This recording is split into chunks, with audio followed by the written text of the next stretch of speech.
So like it might be out of 40, say, so you can understand 25 of the 40 words, but there's a certain limit, believe it or not. Without hearing every word that somebody says, you can still understand what they mean without hearing 100% of the words completely clearly. You might only get 50% and still be able to understand what the person's actually said. What's the word? I'm sorry. That's just me. I'm just trying to figure out what the word is. Like I say, it's in acoustics when they're trying to measure reverb times and things. And there's a word they use that they give to clients for what will be the improvement. They give them it in a metric for the legibility. I said it's the wrong word, of the audible nature of words as you hear them after being spoken. I just can't think of the metric.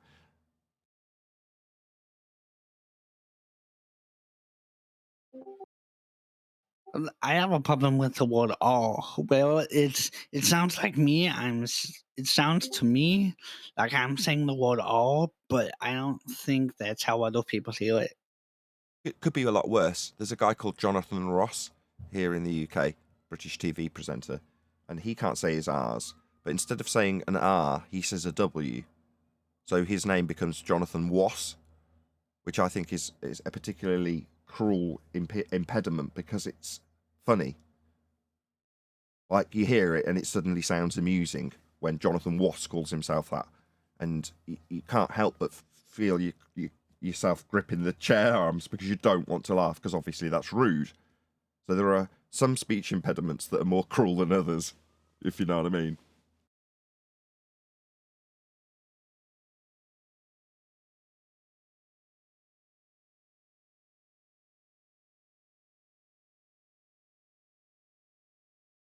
The main speech impediment we deal with here has actually nothing to do with people being able to form words clearly.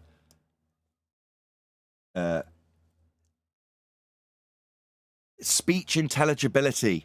That's the word. It's the intelligibility, and they give it in number of words. How intelligible is the dialogue? Right, I knew I'd remember it. I didn't have to, but I did choose to learn all this when I was doing the treatment of this room acoustically. I learned all this stuff. Anyway, I've completely forgotten what I was talking about now. Excited about talking about acoustics. We were talking about accents and speech impediments and speech intelligibility. Right. I was going to say the one that we actually hear here is when people can't, when they're stuck, when they're cornered, they start stammering. It's got nothing to do with whether or not they've got a speech impediment. It's just they can't think. Stutter for me. Yeah, basically. And you don't miss it. I love that. I love when you do that. They won't give anything I like else when they to us. say I wasn't stuttering. They won't give us anything else. They certainly won't give us a concession. So that's the closest thing we can get to a concession. When they can't figure out their words quick enough and it comes out in a I, because they can't think outside the box in that short window of time that they've got. So it just comes out as a stammer. Well, if you're not going to concede the point and you're going to choose to stammer instead, I'm going to highlight that because it's all you're giving me. That was actually a good impersonation. I would like to hear that again. How does it go, Nathan? I think I'm going to figure out what I'm going to reply with. That's it. That's what they do. You don't miss. That's what I love about it. You don't freaking miss.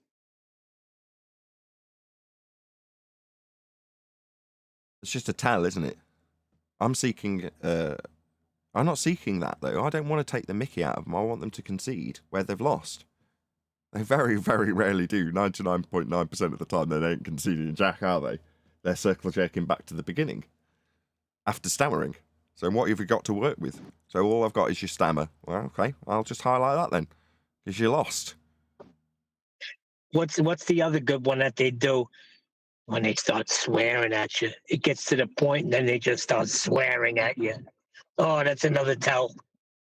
That's a good one for highlighting the skewing the standards. So I'll get swore at multiple times by somebody, and then at a point I'll think, right, that's enough for me to hold a mirror up to this and just start swearing back at them. Within a couple of swears, I'm being told, you're swearing at this guy. You having me on? He's just been swearing at me. I'm now swearing back as a mirror to hold it up to this guy's actions. Just basically sinking to his level, right? But who's the one that's getting called on it? Not the guy who starts it, not the guy who's swearing at me unjustifiably. No, me for swearing at him to shut the F up when he's told me to F off previously.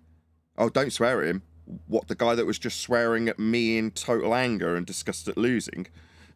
Oh, okay, well, all right, you see. That's the standards, isn't it? Double standards.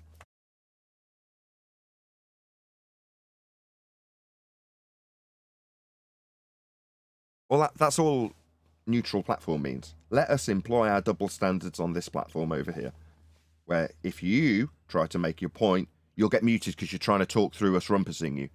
Only reasonable. If we're rumpusing you, that'll be completely tolerable. Neutral. That's what neutral means.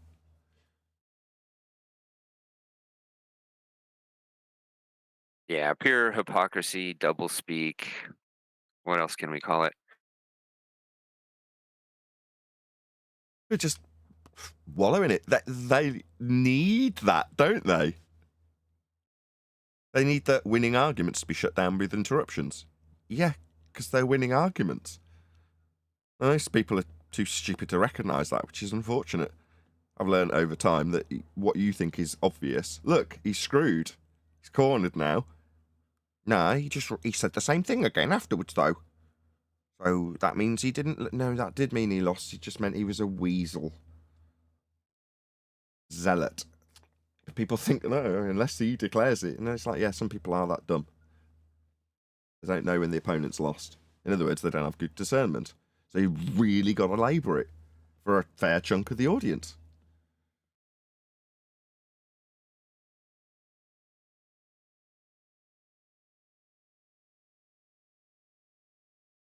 We're covering something today.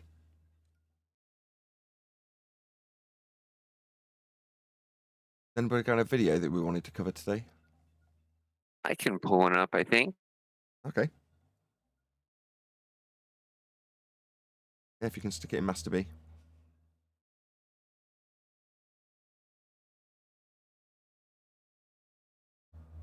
The elite's great psyop of the Earth, Moon and Solar System. Austin Whitsitt joins Stu Peters. Discuss theories around the shape and movement of the Earth. Eesh. I'll leave that one to Quantum Eraser, thanks. I don't know. This is a kind of a popular YouTuber. So I don't know if you've seen this guy, Asomongold. Is his name? Asomongold, of course. Everyone knows who Asomongold is. Oh, okay, great.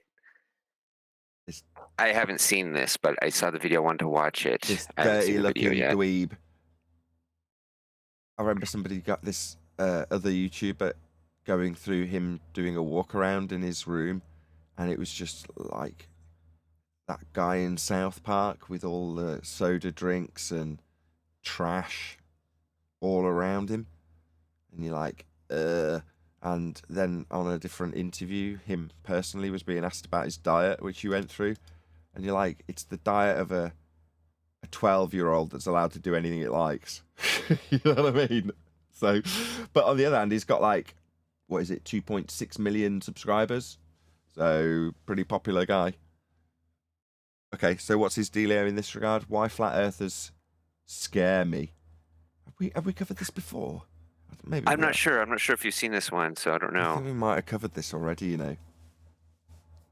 Can anybody remember if we've covered this? Not just done by... Yeah, it's him covering Sabine. I do vaguely remember covering this already. Oh, darn it. Okay. It sounds familiar, yeah. Yeah. I don't want to double up on stuff we've already covered. How long ago is it? A month ago? No, I definitely remember if it was less than a month ago. Maybe we haven't covered this. Let's have a quick listen. How long we got before live? 5. Earthers scare me? On the face of it, flat Earth beliefs are completely bizarre. Most flat Earthers think that the Earth is a disk with a North Pole in the middle, and the South Pole is a wall on the outside that keeps the water from escaping. Okay, maybe it's the Sabine video that we have covered, as opposed to his reaction to Sabine. But how much is Asomongold going to actually give us? They can't really agree on where the continents are, or how many there are, or whether the South Nobody Pole... knows. I mean, it's impossible. How can you know how many continents there are? Because we discovered them? What the hell is he babbling about? Okay, maybe we'll cover that. Cool. 2 layers of nonsense, though, innit? It's Asomongold's nonsense and Sabine's nonsense compounded, so...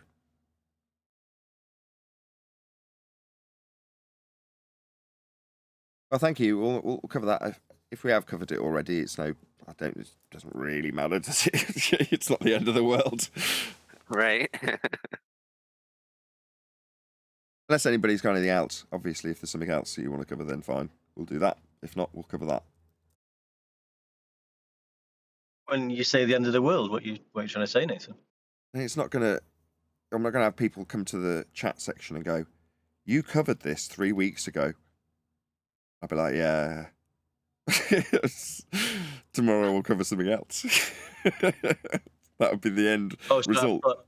I thought you was referring to falling off the end of the world. Sorry.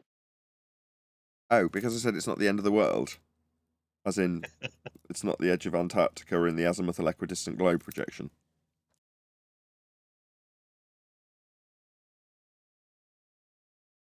No, it isn't. It's not that either. But that isn't what I meant. I mean, it's not going to be a disaster for my channel or anything.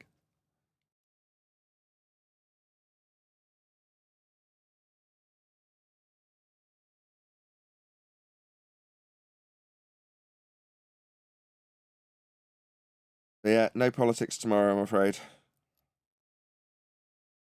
But hopefully when we do return the week afterwards, or a week tomorrow, the format will slightly alter and it'll be to a certain degree of improvement.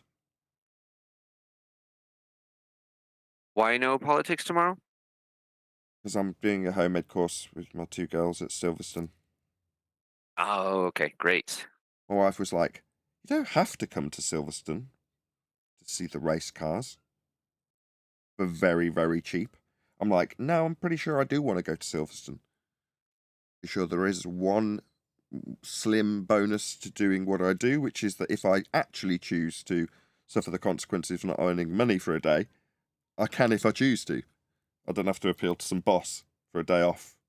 So I can just do it if I want. So I am. Events at Silverstone cost hundreds of pounds to go to.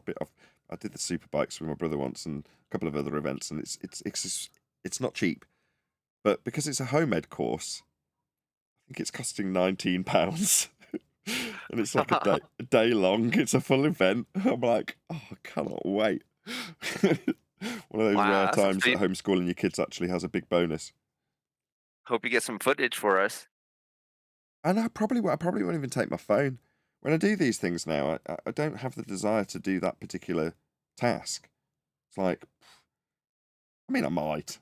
Now you've suggested it, it'll be in the back of my mind. But like I say, I just don't feel compelled. I'm not a channel that's going to attract any more or less attention if I put a video out showing old race cars, for example. Someone whizzing by on track. No one's going to care. So yeah, I'm not particularly compelled to do that. In days gone by, when I maybe lacked some material and could just do with chucking out a video, then yeah, maybe.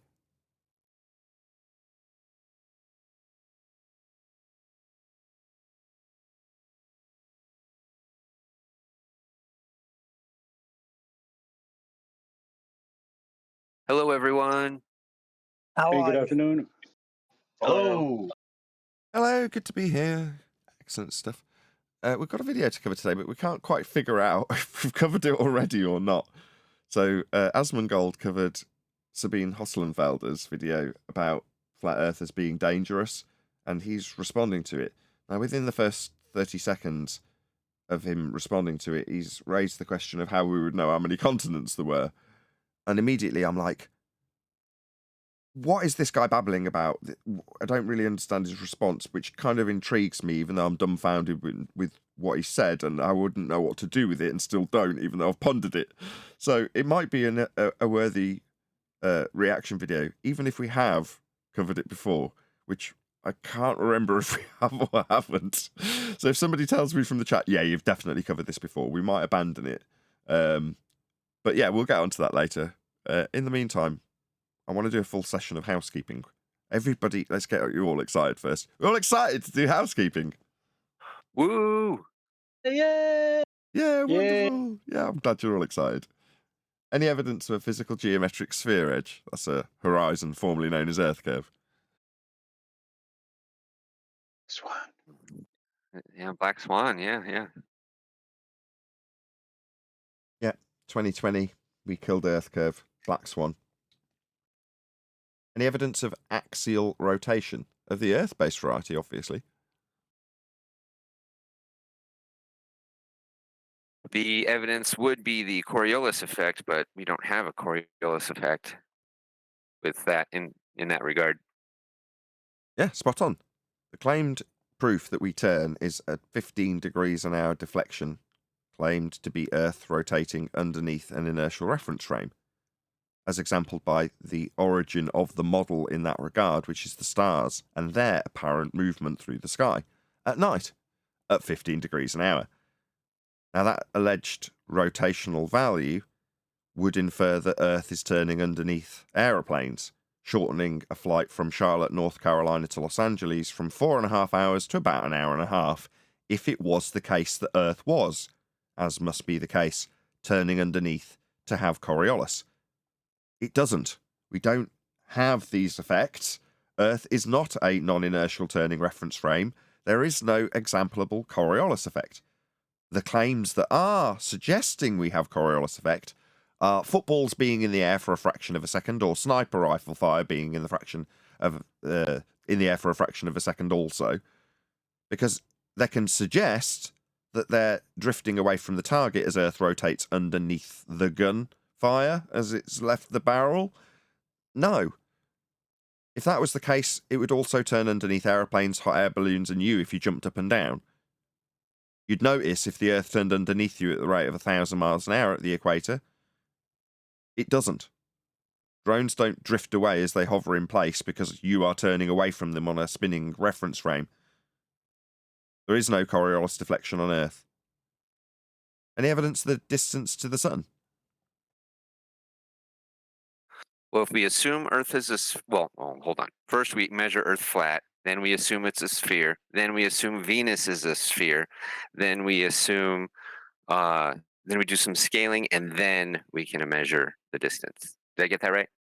Other than saying measure, then it's an extrapolated calculation based on flat Earth measurements, which you summarise beautifully. But at the end, you said then we can measure the sphere. Well, you're never measuring the sphere.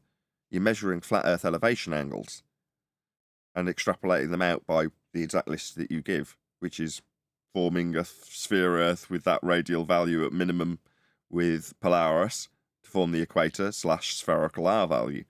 And then, as you detailed, utilisation of Keplerian motion in its ellipses, scaled by Huygens' assumption that Venus has the same spherical radial value as the Earth. At that point, you can extrapolate out a suggested distance to the Sun. Certainly not measure it, but other than that, perfect. Yeah. And I'm so delighted that that was the response rather than a silence. So thanks. So basically, the only thing we don't assume... Hold on, George. Go ahead, Duncan. The only thing we don't assume is the flat Earth measurements, because those are actual measurements. Correct. Go ahead, George. Also, for the last two questions, you're gonna need R. So Black Swan again.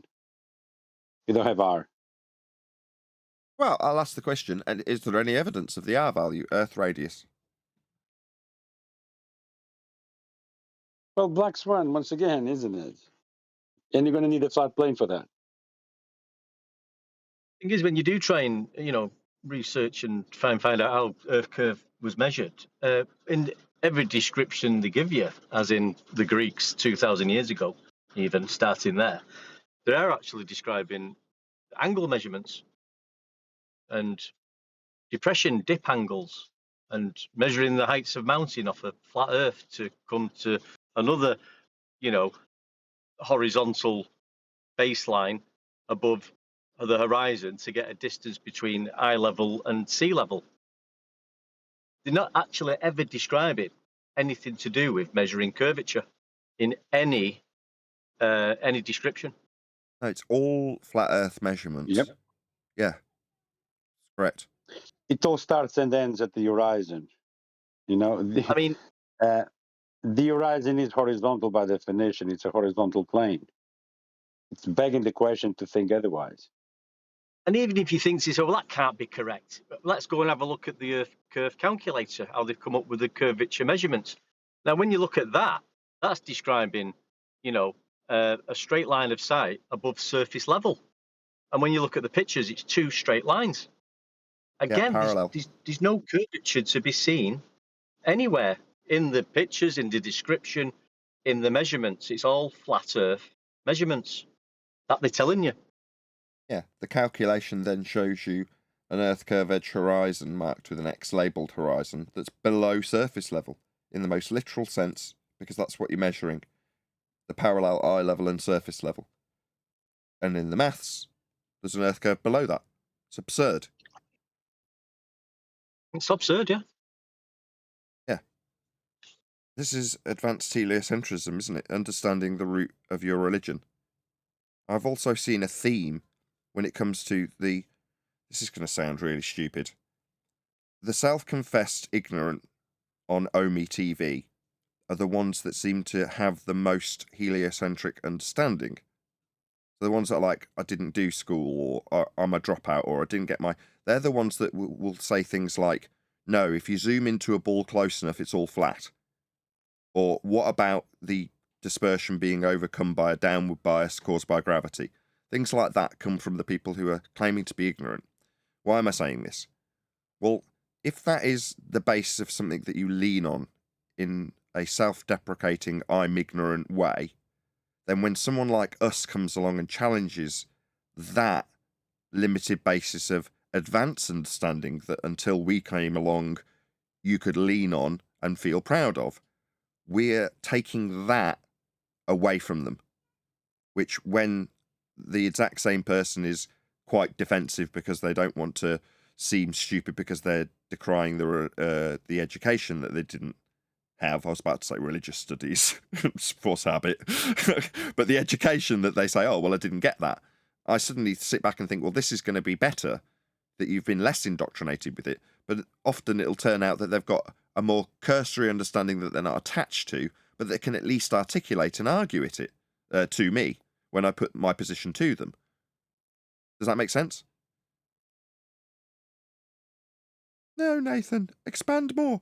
Okay, well, Yes, Nathan. For example, some of our anti-flat Earth compadres, the people who oppose us, often feel, or it comes across to me like we're robbing something of them that they have got intrinsic value attached to.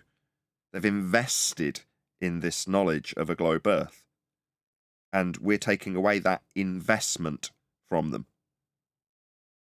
Now, when it's somebody that's, oh, I don't care, I didn't finish school, I didn't pay attention in those lessons. Unlike our anti-flat Earth compadres, they don't have the same investment in it, but they have a cursory understanding that they have a warm, fuzzy feeling that they might get once they regurgitate it to somebody else, because it means they can participate in a high level of conversation in their mind. We're talking about advanced heliocentric concepts like gravity, for example, or Coriolis effect, for example, or measuring Earth flat because it's so big, for example. But these advanced understandings, as I say, on Omi TV haven't come from the so-called deemed intellectual college students. It's coming from the, average Joe Normie.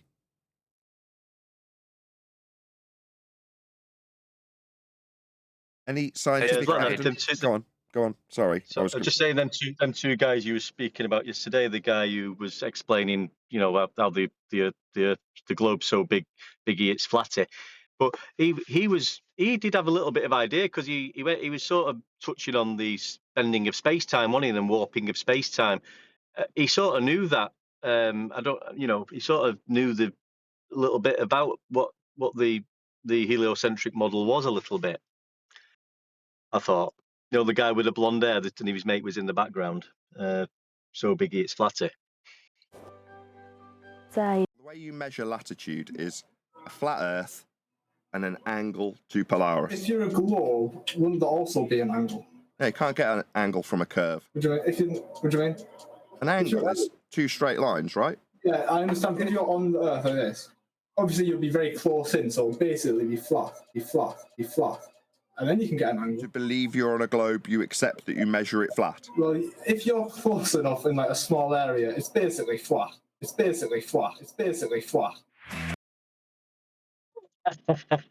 brilliant. So what you're saying is that we measure Earth flat then, right? Yeah. And people accept this. This has been the very rhetoric I've been saying. We're seeing it at both ends of the scale. So, no offence to this tattooed guy. You know, he just seems like a very nice chap. But he's young, and he's telling us how Earth's measured flat, and how that's okay.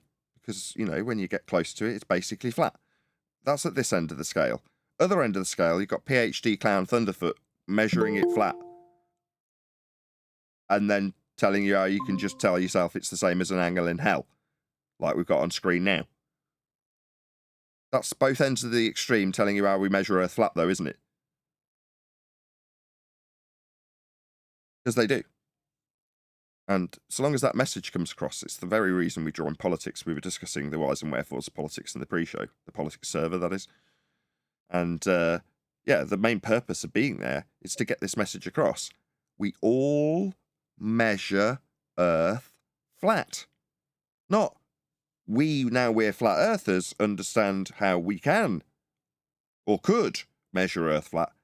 Everyone measures Earth flat. What we get is a justification for those who have that slightly more advanced understanding, or not, as the case may be.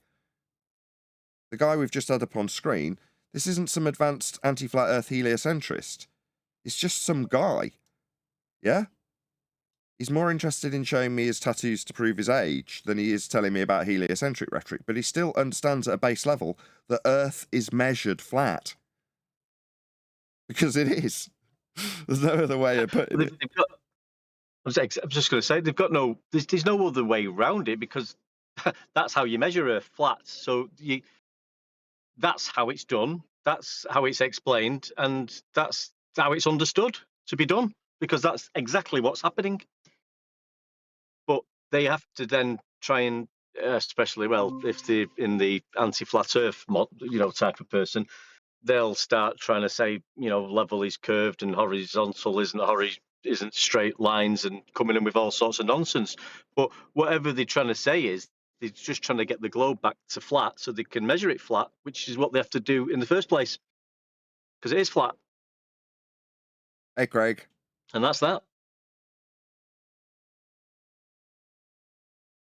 It is correct. Yes, one deck. Big shout out to Craig, who just fixed the coffee machine that keeps the lifeblood of the show running. So, big shout out to him. He does a lot more than that. He's supplied me with a laptop that was secondhand for my daughter so I can teach her computer stuff, which I've only been doing today. He's made this computer that was an absolute bag of crap when it was donated to me. No offence to the guy who spent an absolute ton of money on it, but it was a bag of crap that didn't function properly. Craig sorted that out. The show basically runs as smoothly as it does because of the assistance of many people who surround me, and in a technical and physical stuff capacity, making things that have wires in them and physically work. That's Craig, so big shout out to Craig. Click OK. Nice one, Craig. Craig is ace. He is. There's two of them in the same shop. Two people both working on the same stuff, both called Craig, so the Craigs. The Craigs, I like it. Craig twins. They're not twins. But yeah. So just wanted to give Craig a big shout out because I'm so grateful that I've got caffeine in my blood. And yesterday I wasn't in tears, but I was close to tears when the trip circuit went and I thought the machine itself had gone pop. I'm like, this is it. It's the end for this 20-year-old. It's never gonna give me coffee again. My wife came in and was like, no, we need to calm down, take a breath. And then I realised it was just the trip switch because the thing was not broken, but lethal. Because it had a live wire touching the metal case. So it was on the verge of killing me. And now it isn't, so that's good. Jolly good. Happy days all round. Anyway, any scientific evidence of gravity? We're Well, going to need an observed scientific phenomenon evidence. for that. I got Exactly. Duncan first, then one I deck. was just going to say that. Okay, go It's on okay. I one was deck. going to say exactly this. Go one deck, go. You go ahead, one deck, take the honor, sir. Sorry. It's okay. I was only going to say exactly what you said. You need an observed phenomena. They will explain in the Newtonian gravity, which is outdated, that things go down, but then you'll explain that not everything does go down, especially gas that expands out in all directions and fills every available space. So something going down, not everything does go down. So it's not an observed phenomena at all. Well, that's been outdated anyway by the Einsteinian gravity, which is the bending of space-time in a fourth dimension, which again, there's been no observed phenomena of space-time bending or this fourth dimension, wherever that may be. Yeah, it's far easier to deal with it, isn't it? So thanks to Quantum Eraser, we've all got... What you just heard from one deck was a very concise summary after a long-standing education from Quantum Eraser about the scientific validity of the two different Newtonian and Einsteinian gravities. Beautiful summary, by the way, one deck. Sorry, I will get to you in a second, one deck, but it just needs a bit of praise. A lot of praise coming today on this show, it seems. Nathan's in a good mood. Anyway, yeah, so because you've just given that such fantastic, concise summary, when it comes to, again, the guy on Omi, he's appealing to bent space-time, and it's so much easier to deal with. Show me it. What do you mean, show me? Show me bent space-time. I can't show you that. No, you can't, can you? That's the end of that. Whereas when you're dealing with gas go down, go boom, boom, and 109-year out-of-date Newtonian forces in the downward bias that's been superseded by bent pseudo-Riemannian fourth-dimensional space-time geometry, which sounds really complicated, you've got to go through that. And I remember having the conversation with Quantum Eraser quite early on, with him saying that the tactic with gravity is to get them off that crack pipe, get them off the Newtonian crack pipe. You know, they've been sucking on it for 109 years, and it isn't their rhetoric. Now, they'll use it because it's useful, that's why it's still taught in schools, but you need to get them onto their Einsteinian rhetoric. Now, maybe he didn't labour this initially, but obviously with time I appreciated why. Like I just said, when you get to the Einsteinian pseudo-Riemannian fourth-dimensional geometry of a bent space-time caused by an even distribution of mass in the conceptual invented Einsteinian rhetoric, there is no phenomena. Excellent summary. Far better than my less than concise waffle that followed it. One deck. Duncan, go ahead.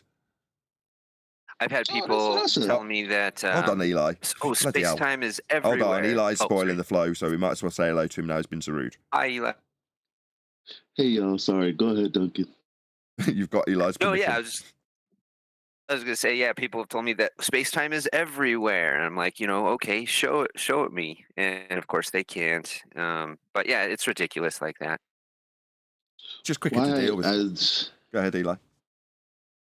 I had I was having a discussion yesterday where a guy was saying that space-time is proven by muons.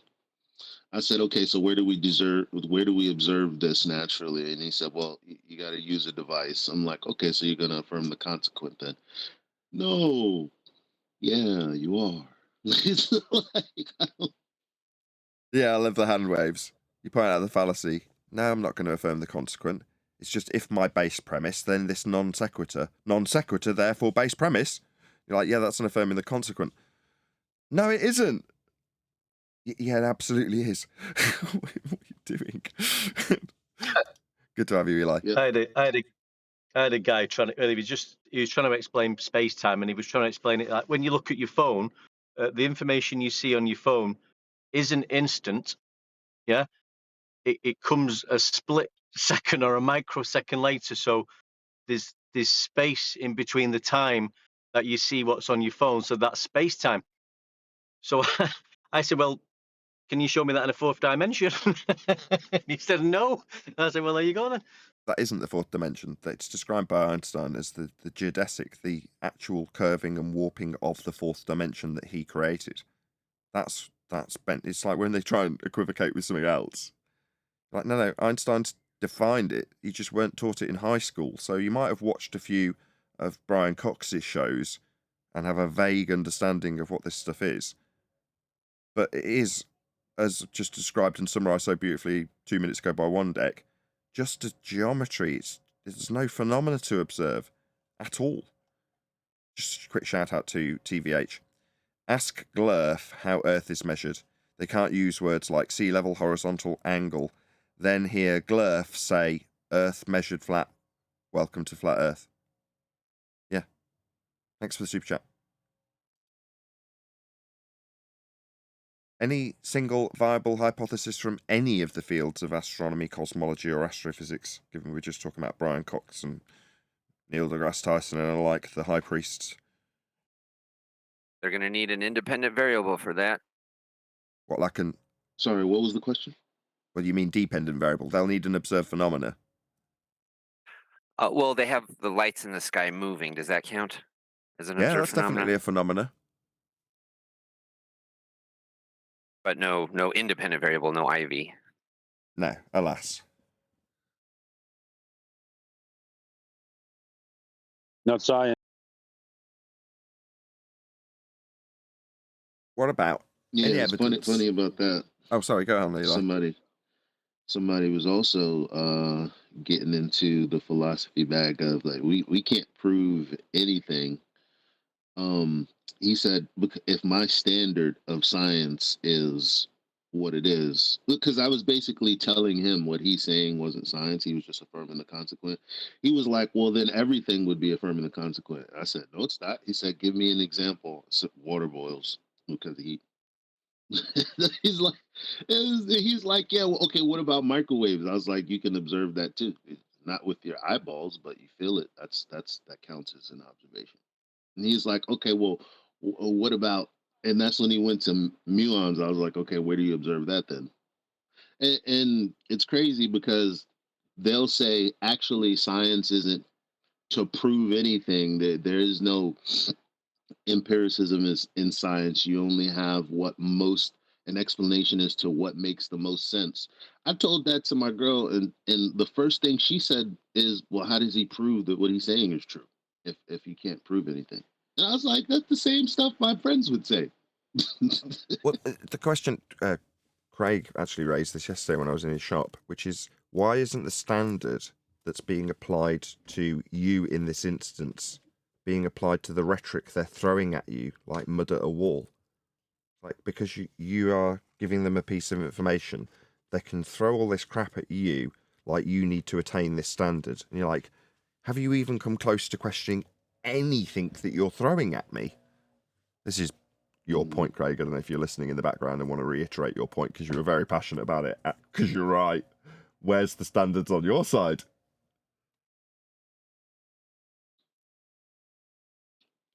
He's obviously with the customer. But yeah, the double standards, again, we were discussing in the pre-show, right? When it comes to the fairness of debate and the structure of debate. But in this instance, it's just a general standard that somebody who has a belief about something that's, if it's reasonably well rooted in their mind, will throw up any old crap that they believe to challenge you in the information that you've presumably spent a reasonable amount of time researching to be saying it in the first place. You know, you've applied critical thought to what they are throwing at you and then tried to overcome it, done a bit of research and then shared your knowledge. And rather than, oh, thank you for sharing me your excellent research, how did you come to this conclusion? It's, what about microwaves? Yep, change the subject to something else. Those guys on your Omi TV do that a lot. Yeah, before the end of the conclusion, they've started the next question.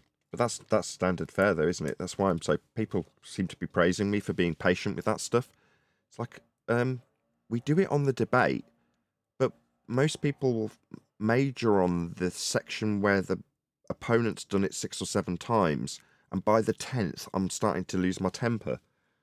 You're like, this is no different, but because they're not so emotionally attached as our anti-flat Earth guests on the show, they'll only do it once or twice. Now, I can sit and smile through it once or twice because I know that they're not interested in sitting there for 45 minutes to make sure I understand how right they are about their globe faith at the end of the process. They just want to be amused with the discussion that they're having. So in normal society, if that happens for some reason in a completely unrelated discussion, let's say it is politics, the current election, you'll do it a couple of times, but you're not so emotionally attached to your argument that you're going to keep doing it 15 to the point where your opponent's so bloody annoyed that they won't listen to the end of your statement that contradicts them. That doesn't happen in normal society. So Omi is an extension of that. And in normal society, it's not representative of the impression YouTube and TikTok and all the others give of this discussion. It seems to the untrained eye like it would be the us versus the anti-flat earthers. Like, no, they're not representative of the majority of people in society who, for the most part, do have the attitude, what difference does it make? Because they're not emotionally tied to the argument. Doesn't mean they're going to not do the usual fundy, I'll defend it because I believe in it for the moment. But like I say, 2 interruptions, I can sit and smugly smile through that. And suddenly I'm patient. You're like, no reasonable person is going to tolerate 17 interruptions when you're just trying to make a conclusion based on the fact you've won because you've led them to the point where you're making that conclusion with winning arguments. And it's been difficult to get there in the first place because they've interrupted every one of the winning arguments. But you finally got there, and now you're in the 17th interruption. What's that? You're going to get angry with them? How unreasonable. No. My favourite, just on a slight tangent here, is when, I can't remember the guy's name, somebody will have to remind me, black fella that would come into the show and criticise me for being too harsh with the opponents by about the 9th annoyance. Then he stepped into the debate somewhere else and literally came back after the fact and apologised. I think he ended up being on Bev's show. It might be SC Montreal. I think it might be. But he literally came back to me and went, now I've actually got into the discussions with these people and they will not let you conclude. I lost my temper with a guy. And immediately afterwards I thought, oh my God, I was hypercritical of Nathan for doing exactly this. Like, you're human. You know, I mean, I appreciate you coming back after the fact. It certainly shows some grit for him to have done it. But it's like, no, you're human. Me, I've actually got a much higher tolerance level. But at some point, everybody's got to snap when you're irritated and you just want to make your point. Go ahead, whoever that was. This way of communication, though, I feel like it's contrived. Like because they've turned it into some sort of sport, and this is why people think that they should debate this way. I mean, prior to Flat Earth and us trying to break out into conversations that were more flexible, you had these the debates that QE kind of hates, like the modern day debates where one person gets an opener and another person gets an opener, and it's just kind of non sequiturs thrown back and forth. And you never really get to a conclusion, and that's what people are used to. And I think that's by design. Yeah, it's the perfect place for a neutral outcome by the sounds of things. I don't know, I don't watch modern day debates, but from what you're describing, it's like, yeah, that sounds like a neutral outcome. I can throw mud at the wall for a few minutes. Modern day debate is an example. You remember back in the day, all of the debates that crap, what's his name? He got on here one day. The black fellow from around where you guys live, but he's not around these days. It's not that many black people. I was hoping that would work. I don't know. You have to be more descriptive. Oh, Dave. There he goes. His name is Dave as well. Yeah. Which Dave? Remember, allegedly Dave. Allegedly Dave. Okay. Formerly Dave the Moor. Formerly Dave something else. he's had a lot of the names. So we're just kind of used to that kind of style of debate. We'll just stick with Black Dave.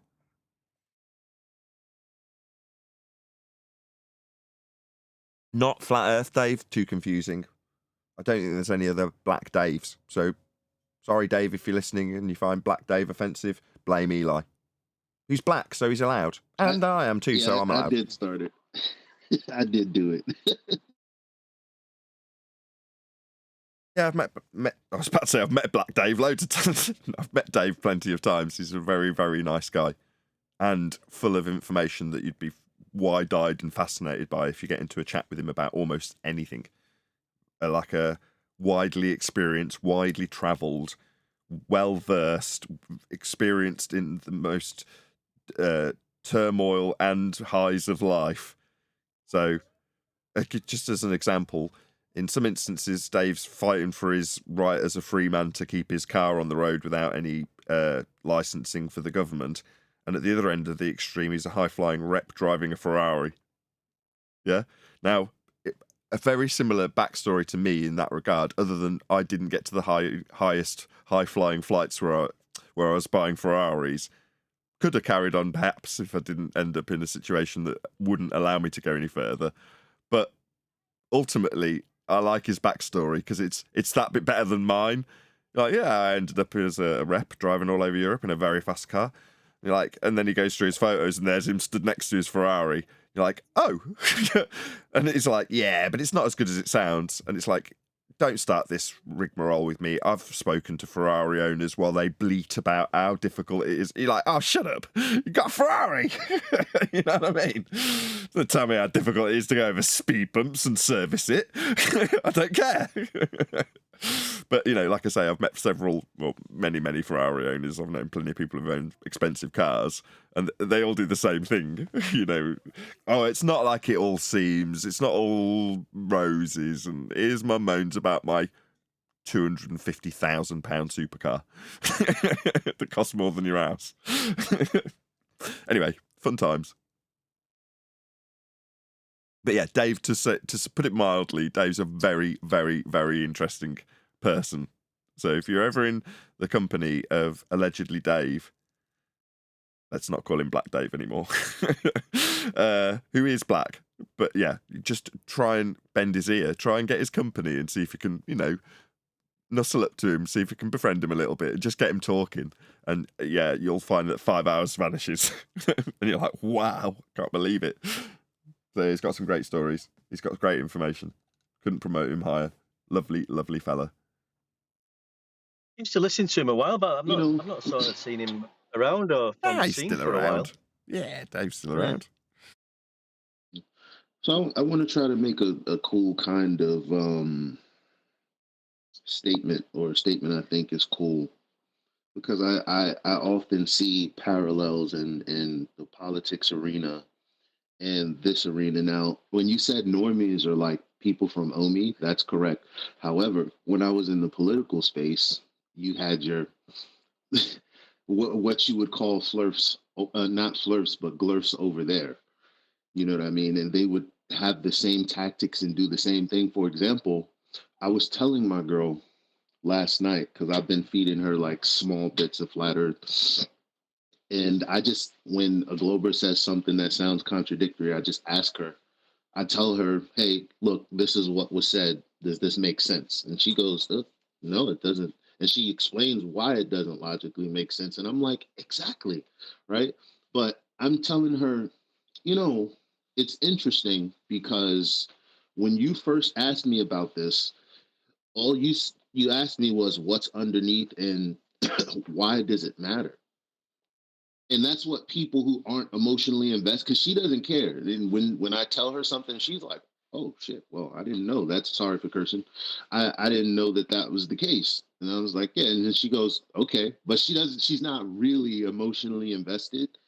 Now, it's interesting because I asked her, I said, hey, when you believe in something and that's been challenged, the first thing you do is look inward to figure out what you actually know about what you believe. Because she had said something like this. She had said something that basically told me she knew the difference between, you know, hearing something from someone that might be true and actually knowing it. And I'm like, exactly. Can you say that all again in an Oriental accent? You do not know knowledge. You must look inward. So the point that I was making to her is, if I believe I live on a globe, why am I going to start looking into whatever I think flat Earth is? And it's just like politics. If I'm a Democrat, why would I be hyper focused on what another party is doing for their constituents? Hey, you're doing really well till you brought it up as a comparison with politics, because it's a hot topic currently for you Yanks. Yeah, true, but what I'm saying is the game is the same, because what people want us to be focused on is something other than the thing we should be critical about. Our own beliefs, the people we put our faith in. It's like, no, don't worry about any of that. Everything on the other side, that's what you should focus on. They tell you what to be focused on and tell you what the arguments are. And you're like, well, actually, it's not really logical, is it? You must look inward, Daniel-san. Anyway, Right, someone out there gets it. We've got video to cover. So we're going to cover Asomongold. Now, if we've already covered this, I've already said all this, so let's just get into it. Hopefully the sound is okay. I've fiddled with the volume since last. It's impossible. How would you know? All the way to infinity, so it's a flat Earth multiverse theory, basically. Yeah. Part of the reason people believe in this is just a lack I love how, like, this is the explanation for why the Earth is actually flat. What, you love how detailing why flat earthers allegedly don't believe in garbage concepts like men sticking antipodal to the bottom of a basketball by demonstration. You love how that's the flat earth argument, do you? I see. Yeah, the majority of stuff that flat earthers argue about isn't flat earth.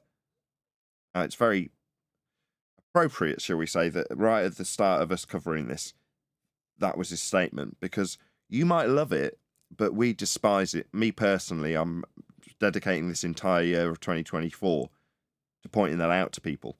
If you're a flat earther, why is your opener how the globe doesn't work? Because it just means that the responses are going to be about how the globe does work and flat earthers don't understand. And the response to the person watching that is, I love it. As if, like, if you did this with a frisbee and not a basketball, it would also look fucking stupid. So how is it that, like, this is the... Right, if you did what with a frisbee? Had people standing on a circular disc frisbee, it would also look stupid if you spun it round. Okay? No swearing. But other than if you were doing that on a frisbee, you could picture you, by comparison, on a merry-go-round or a roundabout, spinning around with a load of other people holding onto the rails of the roundabout or merry-go-round as it spun. That would look fairly normal if I compared that. Now, show me a merry-go-round where people are hanging off the bleeding bottom of it antipodal and tell me that this makes any friggin' sense. Evidence that you have, we superglued some stick figures onto a basketball and spun it around? Basic science education. Some of them think that if the Earth was a globe... That's not a flat earther doing that. It's Sabine's example. Asomongold doesn't really understand what's going on here, does he? Then water just run off on the south. No, I take it back. I was wrong. It's not her example. She's reacting. So, this is nuts. This guy's made a video. Sabine's responded to him making a video. Asomongold has responded to Sabine responding to him making a video. We are responding to Asomongold responding to Sabine responding to him making a video. Hope that's clear. It would fall off down at the bottom. I wonder what. Yeah, they would fall off at the bottom. What the freaking hell? Welcome to Flat Earth. You model stupid. So when it goes through two stages of separation between this guy originally, then Sabine, then back to this guy who's a globe earther, he says, it's stupid. They'd fall off. Well, this is a cluster screw. Why should we give up already? This is too confusing. There's too many layers. We're too far into Inception. 109 watching. Tell me if you're enjoying this. I think it's so stupid. We're too many layers of dumb stupidity. Go on, whoever Well, it this was. is who was hilarious, Duncan. though. It's funny. Oh, it's too many layers, man. When it comes to this, if I was... It is. Go on. Go on. Saying it is a little bit confusing. I was just saying when you said globe model, he was correct. It is a model. It's got nothing to do with reality. Yeah. We've got to pick a layer, right? We're in Inception. We've just got to pick which layer we're going to go through. Do we respond to this guy? Right?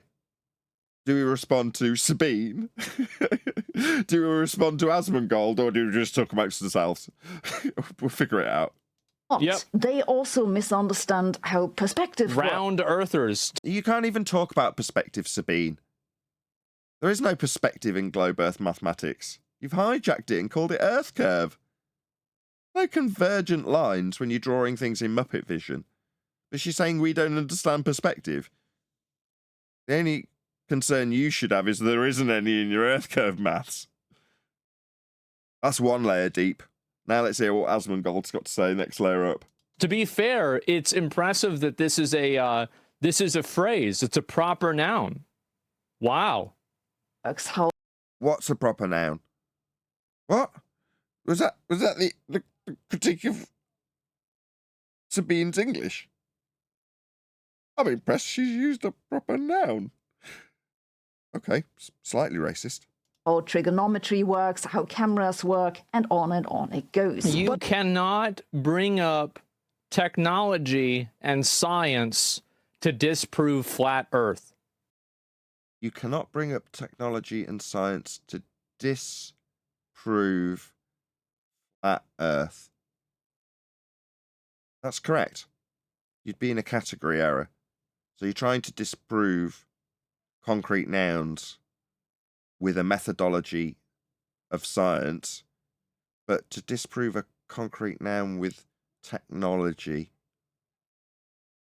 Well, we use like a sextant to prove Earth is flat, No, right? he's got a compound claim, right? Half of his claim is you shouldn't use science to disprove concrete nouns. Yeah, that's right. But the first half was you shouldn't use technology to disprove a statement like a flat Earth. Well, you shouldn't use technology to disprove it. Why would you want to be disproving it with technology? I'm just gonna give him to this because it's convoluted gaggle screw of crap response that makes no sense.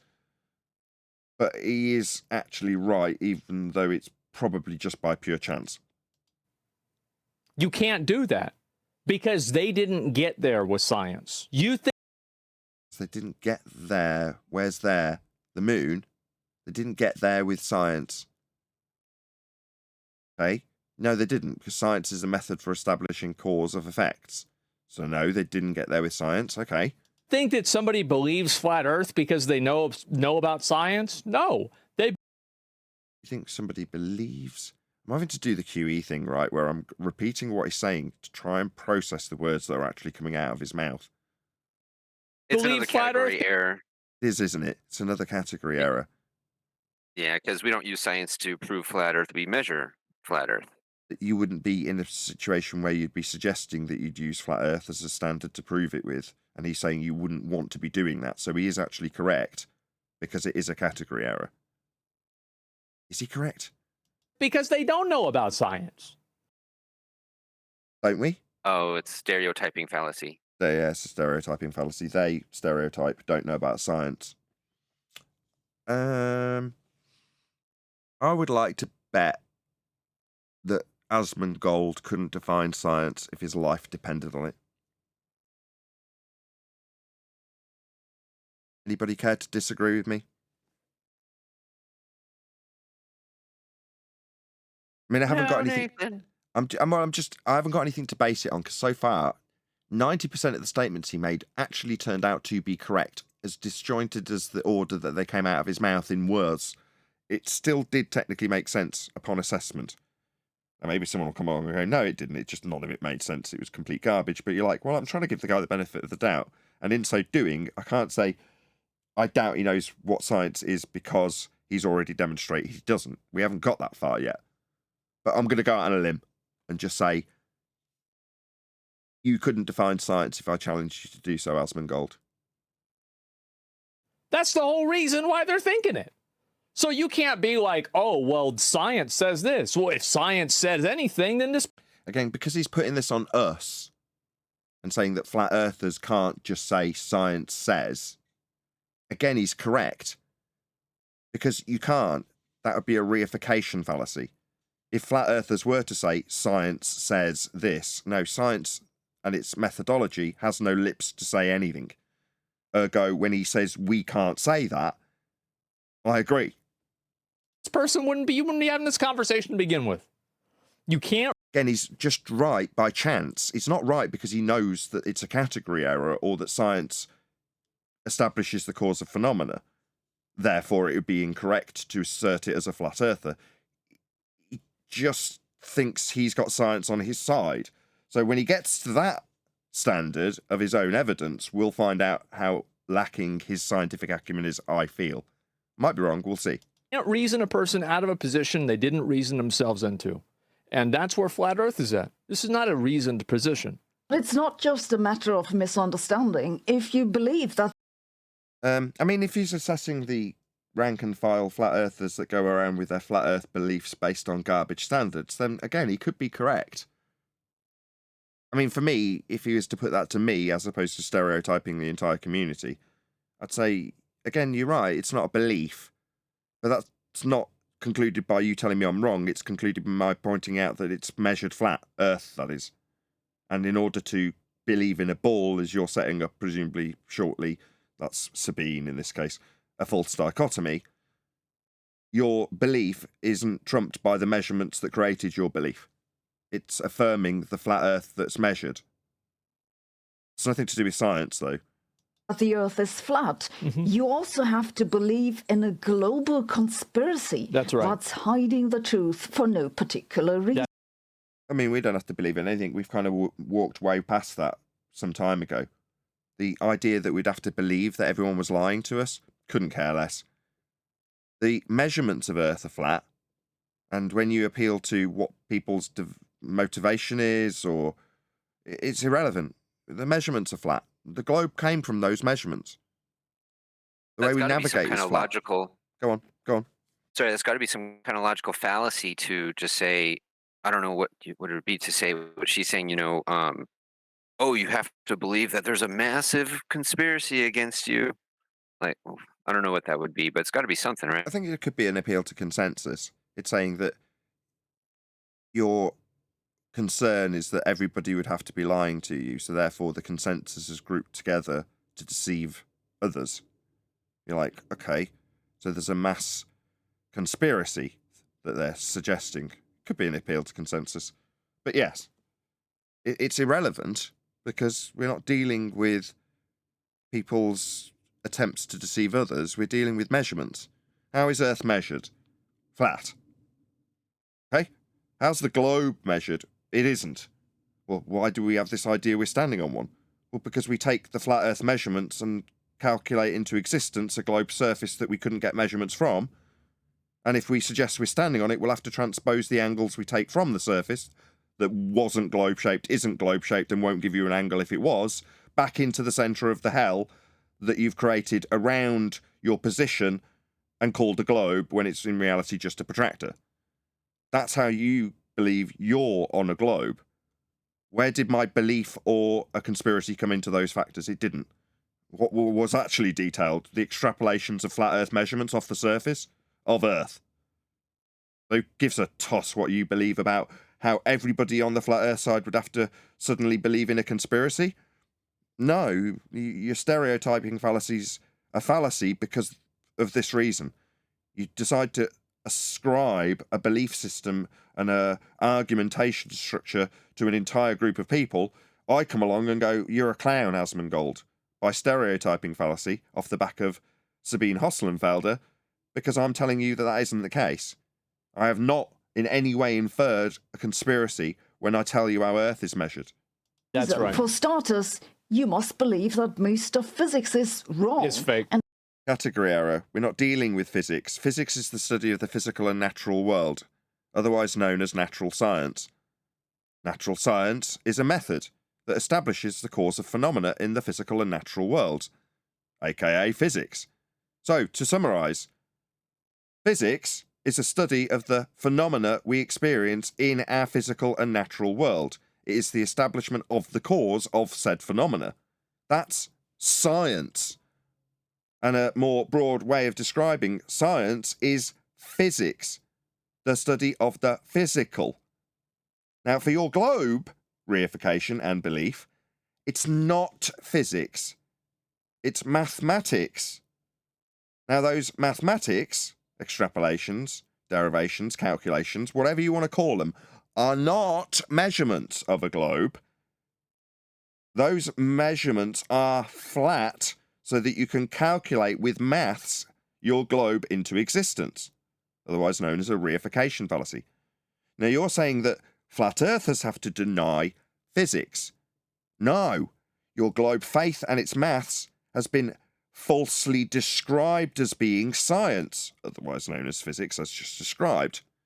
It isn't. It's a category error. Nothing's occurring. There's no phenomena involved in a shape that you assume with a sphere that came from flat Earth measurements. There's no phenomena when you talk about the surface of Earth and its flatness when measuring angles from it. Those things are not phenomena. This is not a category that is dealt with by physics.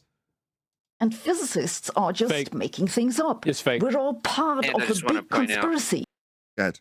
Real quick, Nathan, she's also projecting because they're the ones who actually have to ignore physics, like they ignore the second law of thermodynamics That's not and other physics. things. Oh, that's not physics? No, that's natural law. That's not part of physics, though? No. Like things happen physically? No. Physics is the study of the physical and natural world when it is concerned solely with phenomena. The elucidation thereof. That's physics. Natural law are merely descriptions of that which occurs always. Descriptions do not elucidate cause, and vice versa. A elucidation of cause is far more than a description of the phenomena you were studying. You know why it's happened if you're exercising the methodology of physics. Seeing something and describing it well is just that, just describing something well. So natural law is just the description of that which occurs always. It is not the assertion or elucidation of cause based on the observation of natural phenomena. That is physics, that's science. They're not the same thing. Sometimes people call laws of nature scientific laws. That is done to grease the skids of the hijacking of the methodology of science. Science is empirical. Descriptions are not empirical. They can be accurate, but they're not empirically describing cause. So when you can grease the skids of your description of something that happens as science, that is why the misapprehension that I'm now focusing on is getting focused on. If you want to just describe something happening and give it more clout, you call your description of something science. But then suddenly your description becomes empirical. No, you haven't established the cause of why it happened. What caused it? You've just described it. So if I can say, well, the scientific laws just describe gas dispersion, and my description of X is therefore science, you've hijacked the validity of the empiricism that the method involved with the study of the physical and natural world has ascribed to it, the scientific method, when just describing things. So it's definitely worth a pause in these proceedings to make it absolutely clear that natural law is not science. It's just describing that which we observe to occur always. Knowing the cause of it is a totally different ballgame. You'll not give me ever. Hey, check out this confidence, QE. You gave me this. You will never give me the cause of entropic dispersion. You will never, ever, ever find out why hot always goes to cold. You'll never tell me why. You'll never give me a cause. ever. I can describe it as best I can give you the most beautiful and eloquent description of that process, but you've not got the cause of it. You don't know what caused the hot to go to cold, do you? If you did, then you could call it science, but you don't. But hot going to cold, that still wouldn't be considered like a physical change? Yeah, it's a physical Like that's- change. It's a phenomena. But that's not physics? Yeah, Okay. No. It's But just a phenomena, isn't it? You're describing something happening. What's a phenomena? Something happening. What's being described in the second law? Something happening. So at best, if you want to try and fudge it into science, you've got a natural phenomena. I did this 5 years ago with QE. I was where you are. No offense. I'm not trying to demean you by saying I was where you were once. I'm not trying to do that. I'm just saying QE did this with me. So I'm like, okay, so we've got a phenomena, so we can science it. Now that ended up in people far smarter than I, pondering this for about 4 or 5 days, and coming to the conclusion with respect to, it was the relative density disequilibrium discussion.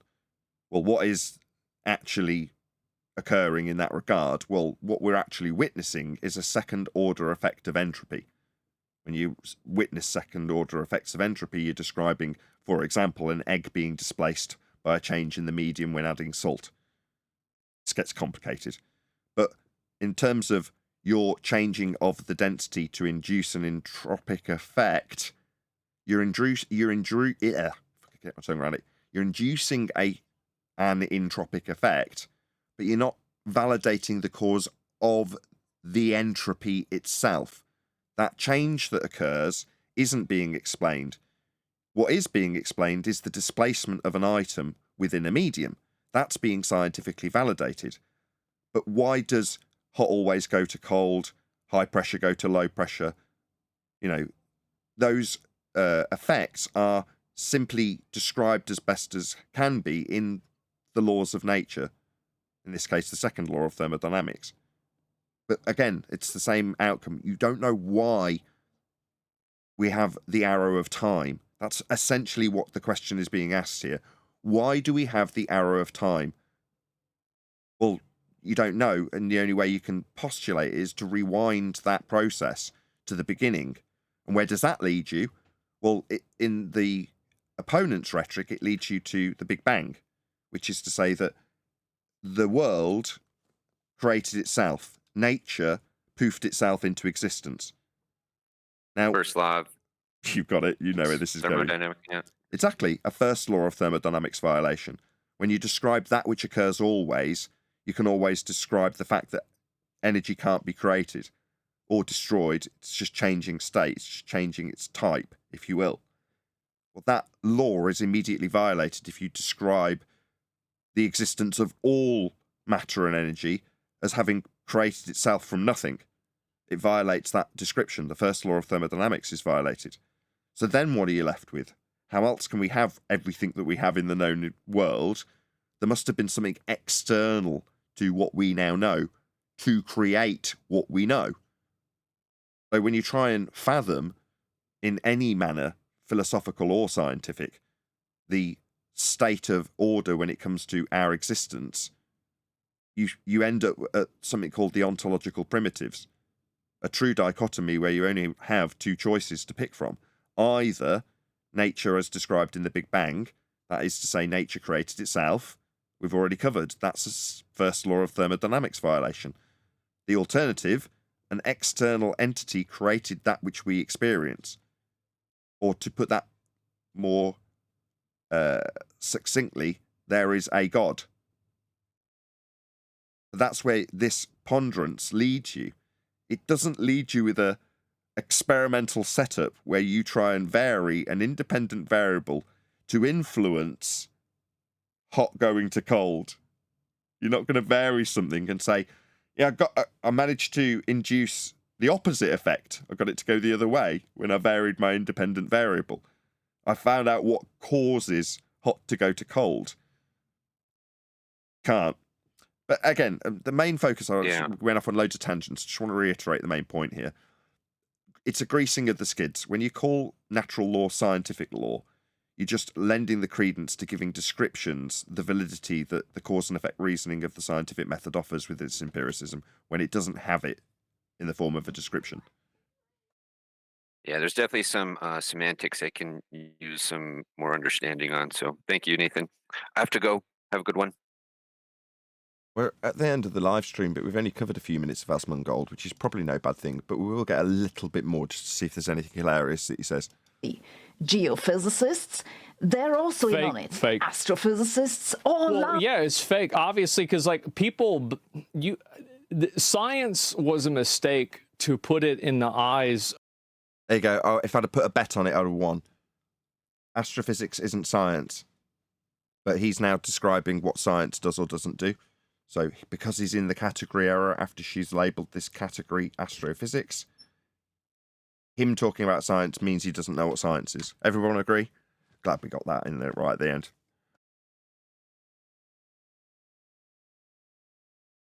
You don't know what science is, Asomongold? Of the average person. Like an average human being is supposed to eat potatoes raw and die at 32 from a toothache. Where did he get this crap from? Ugh. Please let Asomongold know, at Nathan Oakley 1980 sent me with a polite comment that basically alludes to the idea that we have done a response to his response to Sabine Hosselenfeder's response to the guy with the basketball with men glued to it, so that everybody's clear about what's happened here today, because it is as clear as that. So I've put a link to Asomongold in the live stream chat. As I say, please let him know that at Nathan Oakley 1980 sent me. The idea being that were Asomongold to do a response to us, doing a response to him, doing a response to Sabine, doing a response to a guy who's glued men to the bottom of a basketball, he would put a link to the Nathan Oakley 1980 YouTube channel so that we offered, or were offered, some semblance of support in the YouTube algorithm where Congress has deemed that we should be censored and put at the bottom of the list by their decree, and YouTube have complied. Ergo, we have to e-beg our way to shares from YouTubers big and small, including the likes of Asomongold. So upon leaving him a comment, hopefully he would toddle his way along, watch this, and get the general idea that if it was worthy of a response. And no, Nathan, I absolutely understand that natural science would be the elucidation of the cause of a phenomena based on a hypothesis. How dare you infer that I don't know what science is? You'd hope he'd put a link to my video underneath his perfectly worthy response when I say he doesn't know science, wouldn't know science if his life depended on it, and I'm prepared to now put my name to that and would have won a bet if I'd have placed one. Please let him know. At Nathan Oakley 1980 sent me. There's a link going by in the chat now. Hopefully a few of you will have actually toddled along to his stream. I know it's Roger Ledwell said yesterday, I went and left him a comment, whoever it was we were covering yesterday. I've forgotten already. And no one else seemed to. I was the only comment there. So you miserable buggers, all of you people in the chat, there's 106 of you. And I say this, and you've obviously become complacent, and now don't think it's necessary. Someone else will undoubtedly go and leave a comment. I'll hang around here while everybody else does it. Well, no. I expect you all to do this, especially with Asomongold. He's quite a comic. I like Asomongold, actually, as much as I'm being critical of the guy. I know he is, and I've watched his material, and often I do enjoy his rants about various subjects that he covers in the mainstream media. So yeah, please let him know I've sent him. Hopefully he'd put a link to my video if he was to do a response. And hopefully that's given enough people time to actually do this. And for me to let in John. Hey, QE. Damn, I wasn't even in the room yet. Things are still spinning. I hear, hey, QE. Well, that's good. At least you can hear me. Yes. Hey, Nathan. Yeah, we're going to end it there because I don't think I can tolerate much of this multi-layered nonsense from Asomongold. With that, I'm going to say, if you are watching this on either Nathan Oakley 1980 or Nathan Oakley Premiering streams, then stay tuned, as there will be an after show to follow.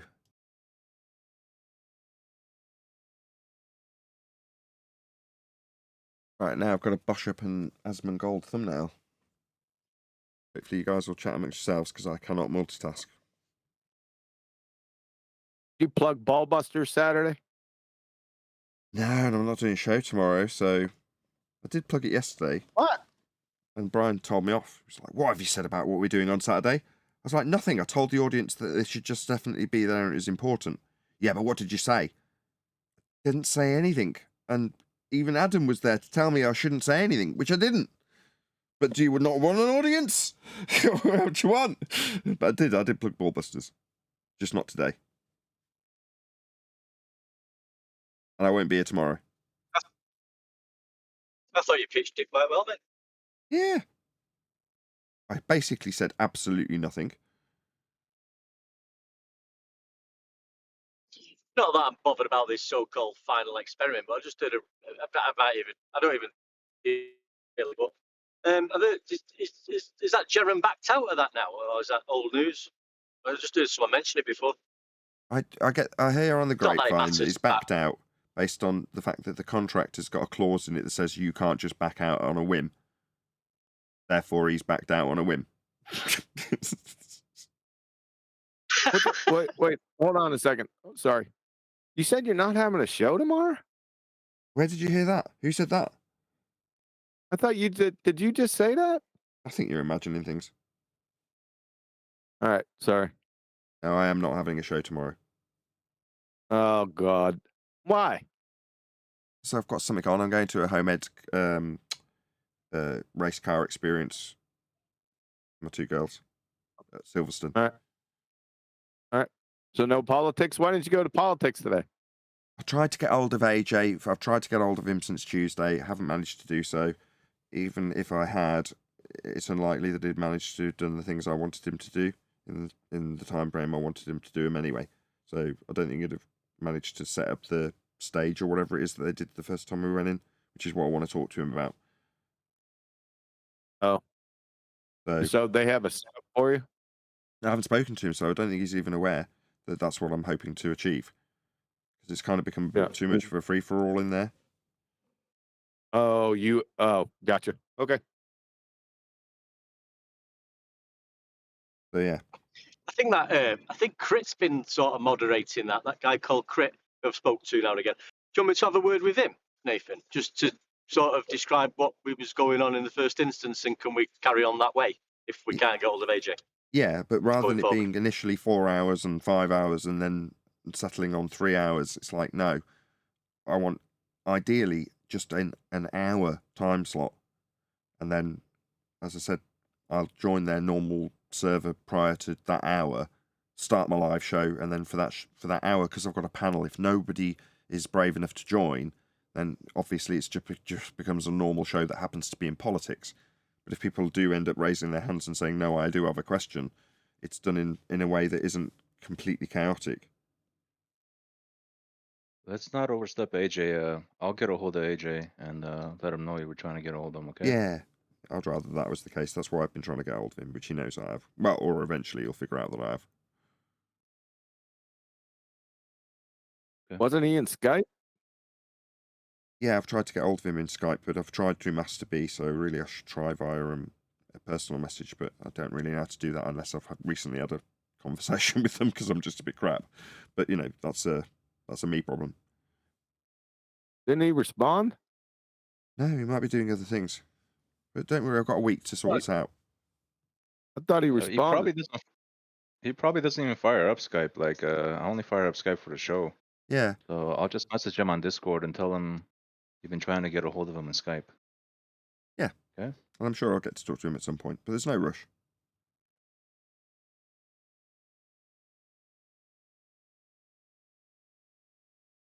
So what can I put behind Asomongold? I suppose I should have Sabine Hoslenfelder as well. What can I have as the background, though? I don't know. You should go back live, plug Ballbusters, and then finish Asomongold. Whoever he is. Oh, man, you won't want it. It's insufferable. Listen. Supposed to get this. This was never supposed to happen. This was never fucking supposed to happen. And we're having some problems. Yes, everyone who's ever been involved in launching a rocket into space or putting a satellite into orbit is part of that conspiracy too. Moon landings didn't happen. The ISS, not in orbit. Every single photo. I see. Got it. I see the problem. How can I unravel this? She's saying moon landings are fake and flat earthers say they don't happen. He's saying fake over the top of her. Which layer of that nonsense am I supposed to pick apart? Yeah, so you got an idiot reviewing Sabine Sabina Bruce. Yeah, that would be a cluster screw. Yep. It was funny at first. Yeah, gotcha. I mean, we did it for a little while, and it was amusing for a little while, but yeah. And then Sabine started responding to some random flat earther. So it's us responding to Asomongold, responding to Sabine, responding to some random flat earther. Yeah, no, yeah. Put the kibosh on that. That would be that's the train wreck. Yep. Also, I did a treatment of Sabina Hassenpfeffer on this, by the way. On that one that Asomongold was responding to. Yes, I think I kept saying that I thought we'd already responded to it, and I think it is your treatment on her, on that very why you'd be scared of flat earthers or something like that. Yeah. Yeah, it all makes sense. Yep. Good call.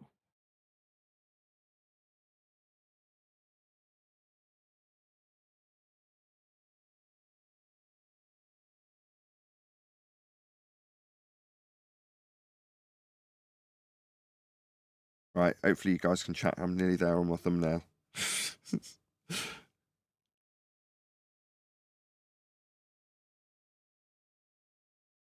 Or shall I give up on my thumbnail because no one's chatting? Or I could threaten to round out the show. That normally gets people chit-chatting.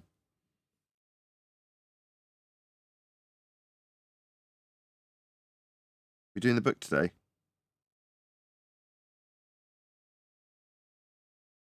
Huey? Sorry, I had to step away for a second. What's up? We doing the book? That's what I was just gonna ask you that. When do you want to do it? Like in how many hours time rather than today? Again? I'm good to go. Let's go. Okay. Well, as soon as Adam gets here, then I'll round out this stream and we'll start doing the book. Okay. I was gonna bring that up yesterday. I should have stated it, but I forgot. You guys were all involved in the X and Y axis there. Yeah, but we got stuff done, and I was fascinated listening to it, and there was various points that were just hilarious where you and I were laughing. I don't know if you recall, but I was I was on mute and I was struggling to breathe. Yeah, it was very funny. I enjoyed yesterday evening. After you went as well, we ended up chatting with Betty for another couple of hours. No, I was still there at the end. Oh, were you? Oh, yeah, of course. Yeah, you don't remember that? Yeah, are you now getting senile? Of course I remember. Yeah, I was there. I rounded everything out, if you remember. Yes, vaguely. Vaguely, when I said y'all need to be institutionalized, and then I said, see you tomorrow. Yes, I do now. Remember that now? Yes.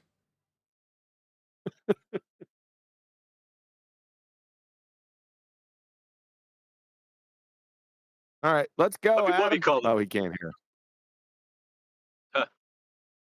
What's he called the book? The Earth is measured flat. Is that what it's called? No. The working title's All Roads Lead to a Flat Earth. Ah, right. Yeah. All roads lead to a flat Earth. Yeah. Yeah. It was true. It was called Housekeeping, but then the vibe of the book changed.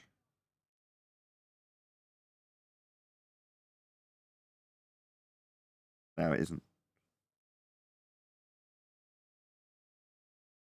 So no book tomorrow, unless you get back. But that doesn't sound like you're going to get back. So no book tomorrow. No book Saturday. No book Sunday. Earliest will be Monday. Yeah.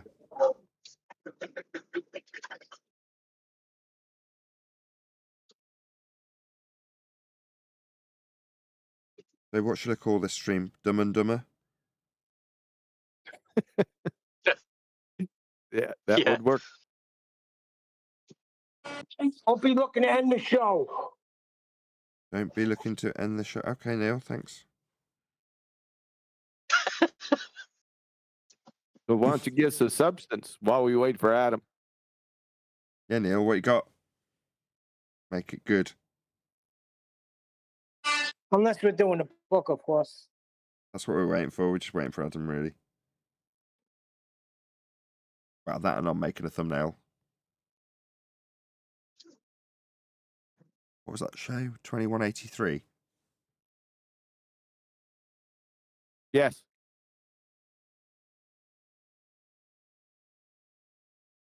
Cool, cool.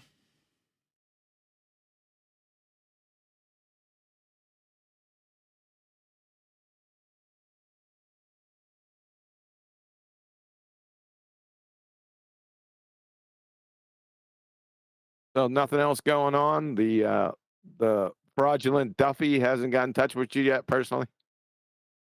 No. Well, we run the public show every day. Have you heard him in here? I didn't listen. I haven't listened to the beginning. I've been waking up a little bit late. Sorry. I'm sure he'll come in of his own volition eventually. He's not coming on this show. Do you think? No way. But he's openly inviting people to get them to give him a crack on their shows. And presumably at some point someone will say, you do realise you can just join. You don't actually have to arrange an appointment. And even if you tried to, you probably wouldn't be successful. You know, you'd send him a message and it'd just fall into the bazillion other messages. Yeah, that's the least of the reasons. That may be logistical reasons why, but he's not coming on this show. He's not as dumb as he looks. I don't know. I No think he could pull it off. He could just do what he did on the other shows I've seen him on, which is just he'll listen to something devastating and go, yeah, yeah, yeah. Did you know I got Jaren coming? Do you know what I mean? I don't think you'd let him. I think it would end real quick once he tried to deflect or divert. Is super shield deflector ignorance would fail, you think? Yes, his Dunning-Kruger deflector shields have no power over us. Fair enough.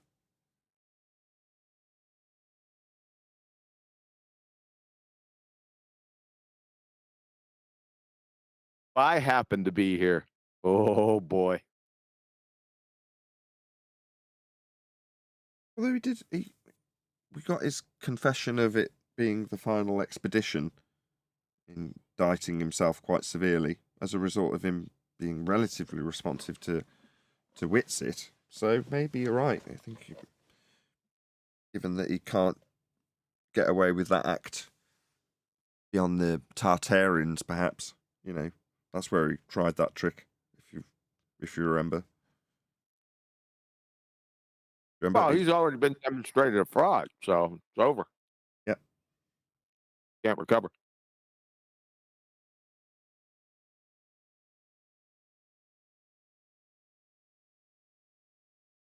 Hey, Neil, come on with the substance now. I got breakfast in front of me, so you have to give us something. Yeah, and I want to get coffee, Neil, so, you know, this is your moment.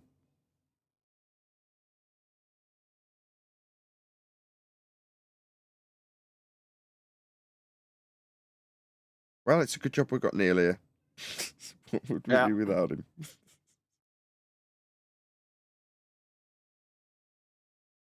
I'm assuming you read Master B this morning? No. Hello? Hello. Oh, I was talking and I think my mic was muted. That was all. Well, thanks for letting us know. No, I was listening to something yesterday. Apparently, gravity's increased in strength due to the amount of space dust that lands on the planet, therefore creating a bigger planet, therefore creating a greater force. I just thought that was interesting. Okay. Didn't know that. Well, I was waiting for substance from Neil, but it wasn't coming. So. What, is gravity still a force? It's a thing. Is it raining space dust then? Somebody Apparently, divert away from my discussion about Master B. What was in Master B? At 6:40 at 49 minutes after the hour this morning, did you run across this? No, sorry. Need to go in there. Okay, I'll go and have a look once I finish this thumbnail. I just can't leave this piece of software till I've finished. Okay. All right. Talk about gravity now if you want. Okay. Guys, I was just going to ask Nathan. I have a continuation of that debate I did with that pilot, if you remember. Uh-huh. I can put it in the chat if you want to look at it. If not, I can do it another time. Sound a bit low. Yeah, it could be closer to your mic.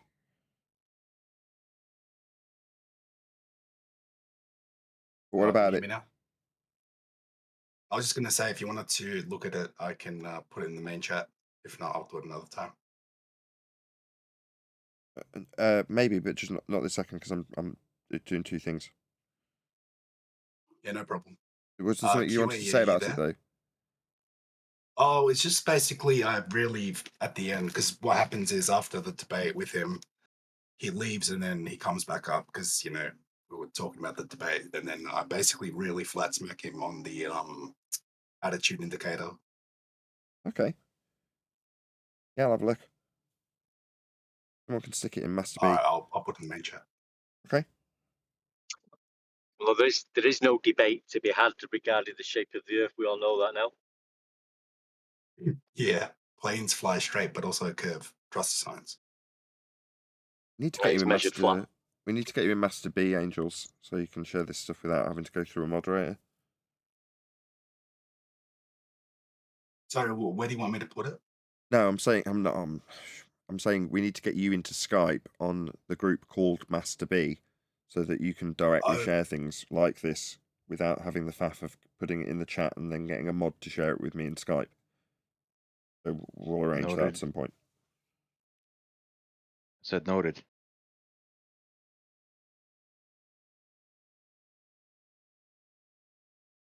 And Thanks. AJ is typing in Skype, so. Okay. Yeah, his timing's terrible because obviously I can't have that private conversation with him now, but I will have it. He might just be saying what he told me. He said he's been busy the last past 2 weeks, so. Yeah, that's fine. Hopefully I'll get to talk to him over the next week or so. As I said earlier, there's no rush. Okay. In the meantime, I did post Angel's video, but that's probably for another day. Possibly. Oh, it's for today. We're waiting on Adam. Hey, QA, I wanted to ask you, you know that argument that you make? Hold on a second. Hold on a second. Give me about a minute. I'll be right back.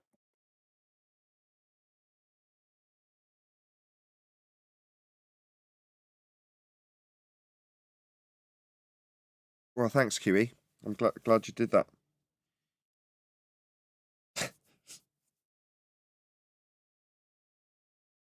What were you going to say, Angels? Number one, we've got to sort your mic out. I wanted. Can hear you okay? I wanted to ask QE if he's actually been able to make a Globus say the plane goes backwards when flying east. Yes, several times. Yes, once we get him back, I'll ask him to dig out the clips. He'll have them on a soundboard. He'll be able to play them relatively easy, I would hope. Because, yes, he has done that on several occasions. Now, don't get me wrong. There was one that explicitly said it and one that was like about to say it. And QE's like, go on, just say it. It's one of those sorts of scenarios. But, yes, it has happened several times. That's hilarious.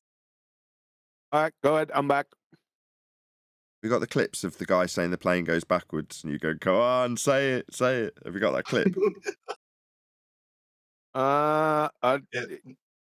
Yeah. But Because right in the QE, middle it's of so breakfast. funny. Yeah, in a minute when you're free, can you play it? Yeah, I just find it so funny because I make the same argument and I came up with it myself. I was like, wait, if these globers say there's Coriolis and the plane flies slower than the Earth at the equator, then it should go backwards. I've had one person say it, but yeah. All right, we got AJ in the chat. If you guys want to chat with him really quick. Perfect. AJ. Yeah, just let me grab my headphones, guys. Sorry. No worries. I'm in a motel room with my wife and I got to be quiet. Don't let us interrupt anything. Yeah.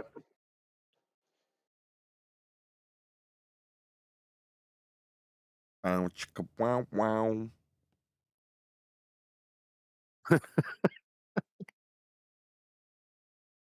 What's the name of that song? Let's not do this, eh? Just getting headphones.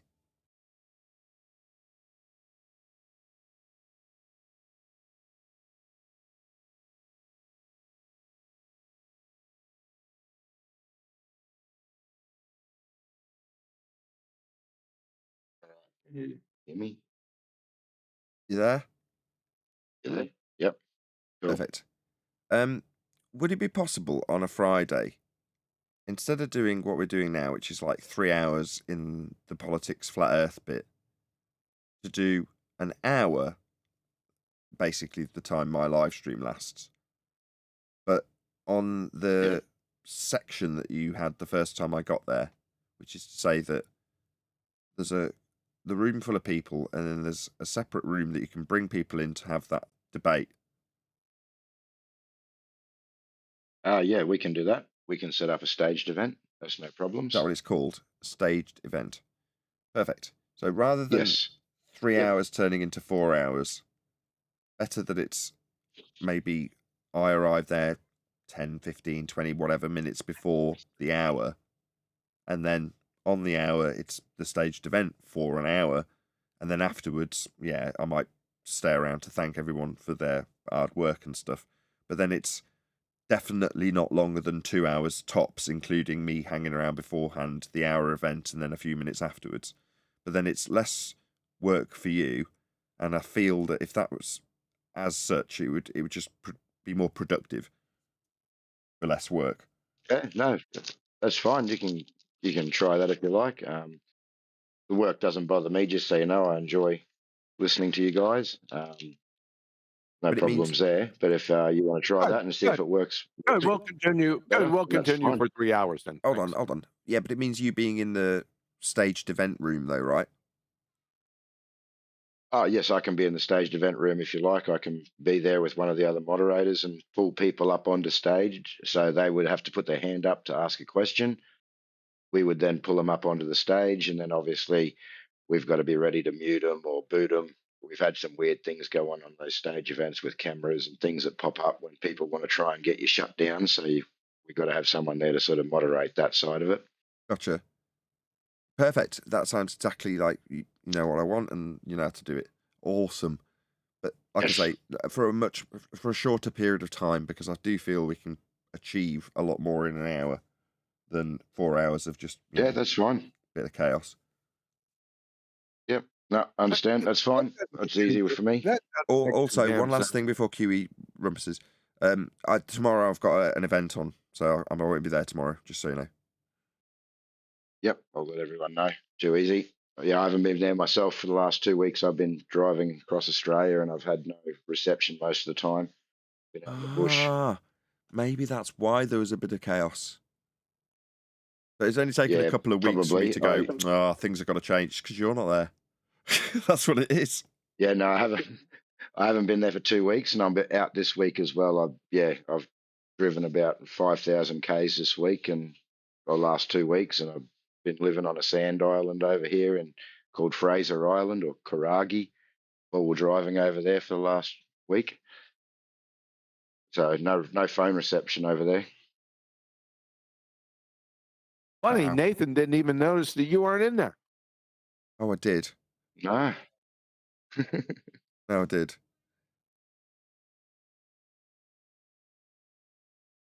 Just 1 second. I want to get back to this hour thing you're talking about. Yeah.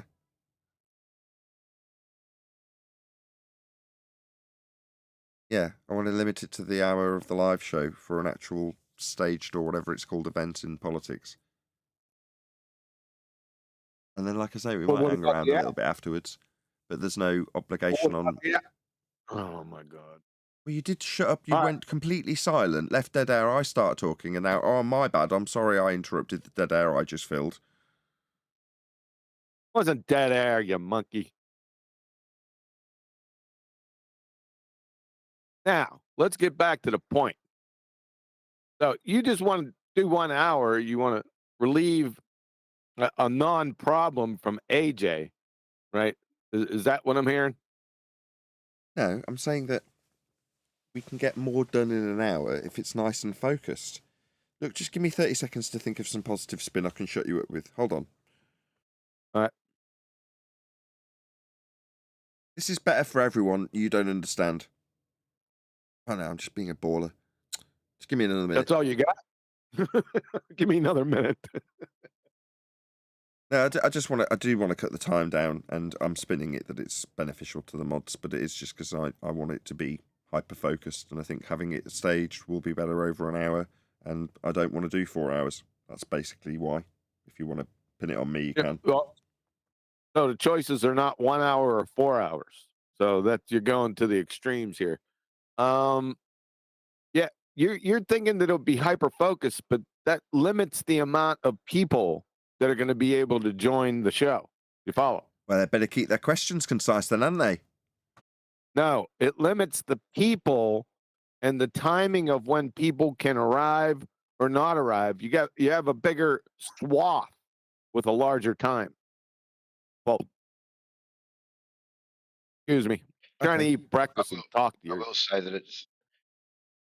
will say that it's usually quieter when you come in at the start, due to the time that you come in. It sort of does tend to pick up towards the end of the show a little bit, and then once you're gone, it sort of gets even busier. It starts blowing up on. You've got a specific time for your show, but yeah, I don't it's mind. usually quiet sort of around that time. If that's the quiet time, then I don't mind doing it an hour later. But then it's much, much later for you in Oz. Oh, it's late anyway. It's always after midnight.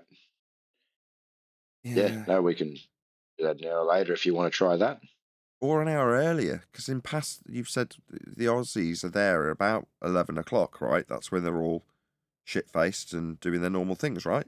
So that's when you said... Yeah, the Aussies usually start about 5 in the afternoon, and they usually go through, till about 11, something like that, 12. Maybe so Friday only night. seeing the tail end of them then. So if I were to come an hour earlier, I'm just seeing them as they're all leaving, right? Correct. Yes. That's not necessarily even better either. I mean... No, there's a bit of a lull at that time through Discord, but just a little bit of a lull. It seems to be a quiet time. So be it. What about an hour later? Then we're expecting You'll AJ probably to get more potentially be there till people. 2 in the morning his time. It's just too late. Let AJ speak for himself. If he can't, AJ, listen, if it's a pain in the ass, just say it. Now, you don't want to do it. It's too late. Don't have Nathan come simping for you. No, We'll I'm just I'm leave it happy as to it do is. it. And if Look. I'm not if I've got something on, I think what I'll do next time is maybe just try and arrange someone to moderate the way that I normally do. If it's been a bit chaotic, if I get someone there that I can trust, like Matrix or Jedi, that's going to be there, then we can sort of organise it that way as well. Let's just leave it as it is, right? If there's happens to be a lull, because it's a bit late for the Aussies and a bit early for the Americans. What am I, top liver? So be it. Just that's the way it is. And then, well, if you want to put a question, then you have to get up a bit earlier or stay a bit later. And that's fine. Just leave it as it is. Are we talking about 24/7? No. No. Politics. Oh, never mind. Never mind.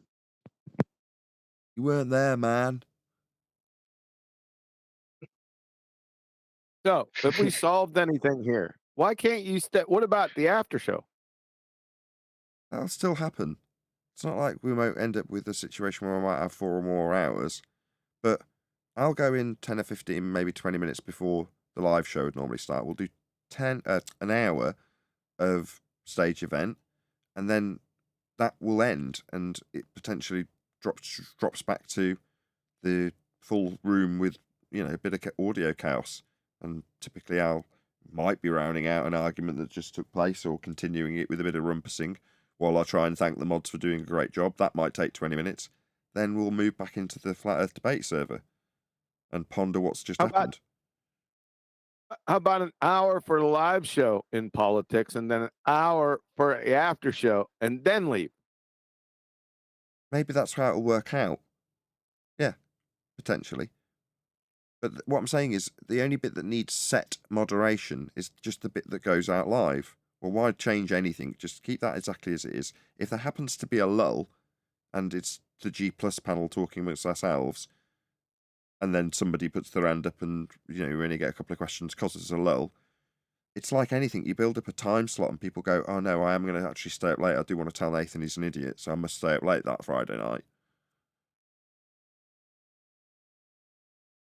I think it's because, I think AJ was doing a great job, and I think we've just noticed he's not been there for 2 weeks, and he took control of the situation where if there was people chattering and jumping in, he'd stop it, mute them.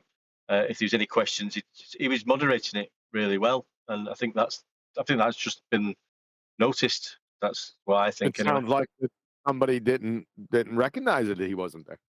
Yes, thank you, QE. We're realising that I hadn't noticed that AJ wasn't there, but we were aware of the consequences of AJ but not being there. Yes, we are. Thanks for summarizing. So I think once AJ's back, it'll just all go back to normal. Quite possibly. How will you know that AJ's back? Because we'll see his little flashing light and we'll know he's back, won't we, QE? Because we love AJ and we all think he's wonderful. You go into Skype. Oh, yeah, I was supposed to go to Skype, wasn't I? I'll go and have a look now. Let's have a look. I sent you a few messages on Skype because Righteous had... just ignore those now, Nathan. We've spoken. Yeah, Righteous had sent me a message, so I sent you a few messages there, but...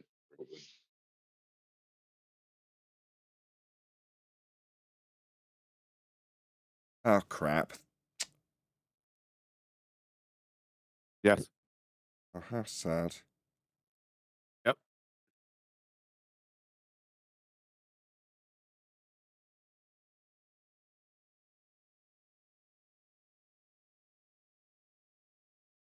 Why'd you get me to read that now? Well, you needed to see it. I didn't want to, because we'd get off on different topics, and I just knew it. I knew that you didn't read it. Yeah, I'm glad I didn't. I'd have been in a really bad mood the whole stream. I was in an exceptionally good mood. Now, with teary, watery eyes, I'm going to round out this after show and wait for Adam to arrive. So with that, I'm going to say another huge, massive, enormous thank you to both Discord and G Plus panels for making today's after show possible. Our prayers and well wishes go out to 10th Man Rising. I've been Nathan Oakley, and I'll see you all in the next video.